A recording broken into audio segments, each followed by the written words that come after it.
simply cites what? Ano po yung basis nung 8.3? Jurisprudence po, Your Honor. Hindi lang jurisprudence, hindi ba? Kino-quote ng jurisprudence ng Martinez ang Article 217 ng Revised Penal Code for malversation. If you read Martinez, that's the jurisprudence cited by 8.3. Hindi ko na po maalala yung Martinez case po. Yun po yung nakalagay na kaso sa ilalim ng 8.3 na sinasite nyo po mula nung simula pa kayo magtestigo. Nakasad po yun doon. Gusto nyo tingnan. May I Kindly refer po give him the joint memorandum circular which he has been quoting from.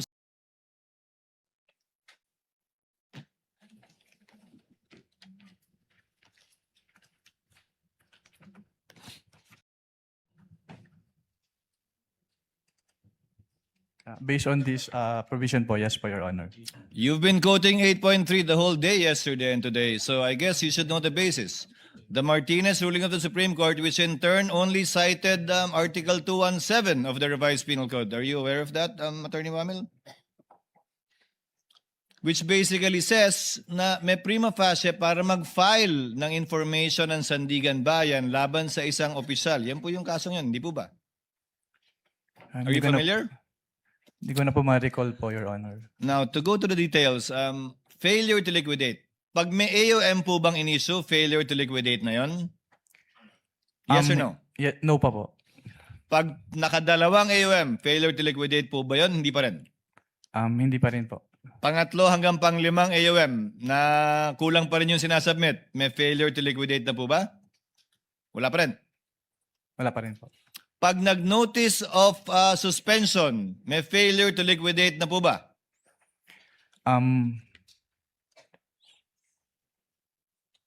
May failure to liquidate na po ba sa inyong interpretasyon? Dahil auditor naman kayo, kapag ka nag-issue na ng notice of suspension. Based on the definition po kasi yung notice of suspension, nakalagay po doon na it appears that the disbursement is illegal, irregular, or improper. So It appears, but is it within the purview and definition of failure to liquidate according to your interpretation? Failure to liquidate na po ba yun? Hindi pa. yes po, Your Honor, failure to liquidate. Sa pananaw nyo, pag may notice of suspension, failure to liquidate na. Notice of disallowance, failure to liquidate? Yes po, Your Honor. Ngayon, failure to liquidate pa lang po tayo. Kailan nagiging final yung mga yan? Failure to liquidate. Yung finding na failure to liquidate. Kapag nag-appeal po and then nagkaroon po ng resolution si Commission Proper at nagkaroon po ng final decision. Final and executory na po siya immediately or after X days? Pag nag-final decision na po, yes po, final and executory na po siya kaagad. Immediately? Yes po, pag naglabas po ng decision si Commission Proper, yes po. Paano po pag inapila sa Korte Suprema? Ang basis naman po ang ground naman po nung petition for certiorari is a grave abuse of discretion. So? Pero ang nakalagay po sa aming rules po kasi, from the moment na magkaroon ng final decision, pwede na po siyang i-refer to the Office of the Ombudsman for the filing of the criminal Hindi ko charge. sinasabing pwede nang i-refer o hindi. Hindi ko rin sinasabing bawal maging subject matter ng impeachment. Ang tinatanong ko lang po, final na po ba yon? Meaning may failure to liquidate na at final na yung finding na yon o hindi pa kapag ka inapila sa Korte Suprema?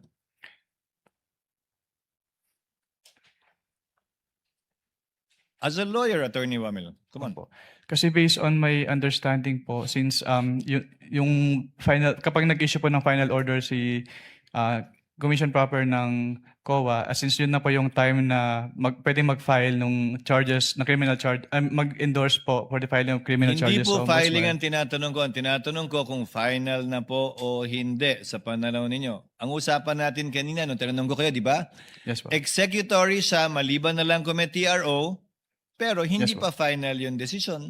Yes po, Your Honor. Pero tama ka, pwede mag-file dahil ang requirement lamang naman para mag-file ay prima facie. Yes Diba? po, Your Honor. Yun nga yung sinasite yung kaso sa Martinez. Yes po.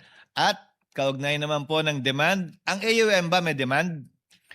Yes po, since nire-require po yung agency to comply, to submit. Yung po ba yung sinasabing demand sa 8.3? Mag-comply o magbayad? Hindi po ba ang requirement ng 8.3 ay mag-restitute na, hindi mag-comply? Ang nakalagay po kasi dito, liquidate po. So yung submission po ng liquidation requirements. Nakalagay po ay failure to liquidate is prima facie. Failure to liquidate and upon due demand is prima facie. Di ba? Yes po, Your Honor. May demand ka ba sa AUM mo?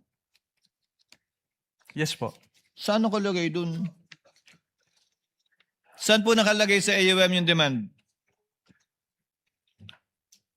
Doon sa last paragraph po na hinihingi yung comments and to submit po the supporting. As a lawyer, does that make the decision of the COA final, or does that mean it's not yet final until and unless ruled upon by the court with finality? Yung decision po kasi ng COA ay may different aspects. Meron po yung i-restitute, kung i-endorse po dun sa ombudsman for filing of criminal charges and admin. Yung obligation to restitute po kasi kapag naging final na po, on the level pa lang po ng COA, ay dapat na po siyang bayaran. Even if there is a pending petition with the Supreme Court, hindi po siya may stay unless may TRO po. Unless nga may TRO.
So dito mga kababayan sa may bandang New Capitol Estates, andito yung mga kapulisan natin na nagbantay, no, nakaharang na rin po sila, at meron din pong mga fire trucks na nakabantay dito.